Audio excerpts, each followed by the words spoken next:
میں دو باتیں کہنا چاہتا ہوں. جمعیت علماء ہند انڈین مسلمز کی لارجسٹ آرگنائزیشن ہے with 12 ملین پرائمری ممبرس. آج کے مسلمان اور اس وقت کے حضرت عمر فاروق.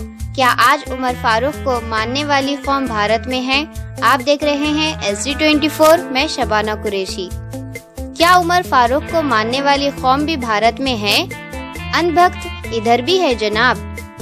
امیر المومنین سیدنا عمر فاروق رضی اللہ تعالی عنہ ممبر رسول صلی اللہ علیہ وسلم پر خطبہ دینے کے لیے کھڑے ہوئے کہ سلمان فارسی رضی اللہ تعالی عنہ حائل ہوئے اور بولے، یمن سے جو چادریں آئی تھی وہ سب کو ایک ایک ملی تھی، آپ کو 2 چادر کہاں سے ملی؟ خطاب کے بیٹے نے کہا، اس کا جواب میرے بیٹے عبداللہ دیں گے. سیدنا عبداللہ رضی اللہ تعالی عنہ نے بتایا کہ میں اپنے حصے کی چادر اپنے باپ کو دے دیا تھا. یہ سن کر سلمان فارسی نے کہا، یا امیر، اب میں آپ کو سنوں گا اور عمل بھی کروں گا. گولڈن ٹیمپل میں جب اندرا گاندھی نے ملٹری آپریشن کروایا تھا تب بوٹا سنگھ دیش کے گرہ منتری اور گیانی جیل سنگھ راشٹرپتی تھے. سکھ قوم نے ان دونوں نیتاؤں کا سوشل بائیکاٹ کر دیا تھا. قصہ مختصر سا ہے کہ بوٹا سنگھ کو گولڈن ٹیمپل کے فرش کے ساتھ زائرین کے جوتے بھی صاف کرنے پڑے تھے، تب ان کی قوم نے انہیں تسلیم کیا تھا.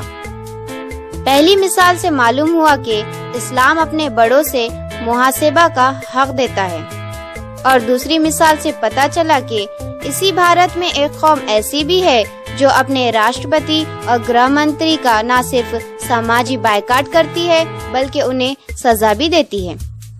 لیکن اسی بھارت میں عمر فاروق کی قوم بھی رہتی ہے جو اپنے ودھائک، سنسد، منتری اور مذہبی پیشوا تو چھوڑیے گاؤں کے پردھان کا محاسبہ نہیں کر سکتی. اس قدر طویل تمہید کی ضرورت یوں پیش آئی کہ جمعیت العلماء کے جنرل سیکرٹری مولانا محمود مدنی کا شیواجی مہاراج بنام اورنگزیب کیمپریزن سے لے کر بابری مسجد تک اور جنیوا کنونشن سے لے کر NRC تک کے مختصر سفر میں ان کا جو صہیونی کردار و گفتار تھا، اس پر جب ہر طرف سے تنقید ہونے لگی تو محمود مدنی کے انبھکت ان کی دفاع میں ایسے کھڑے ہو گئے جیسے جنگ میں تیر انداز کھڑے ہوتے ہیں. کیا مولانا کی شخصیت تنقید سے بالا تر ہے؟ کیا محمود مدنی بھارت کے مسلمانوں کے امیر ہے؟ اور مولانا کو یہ اختیار کس نے دیا کہ وہ مسلم مسائل پر جو منہ میں آئے بولتے رہیں اور ان کی سرجنش تک نہیں کی جا سکتی؟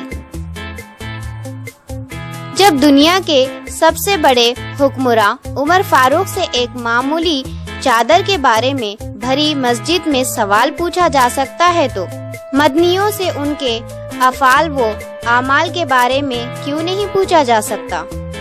آخر کیا وجہ ہے کہ مولانا سلمان ندوی، مولانا محمود مدنی اور مولانا اجمل قاسمی وہ باتیں کیوں کرتے ہیں جو امت کی وحدت اور مفاد بلکہ اسلامی روح کے خلاف ہے؟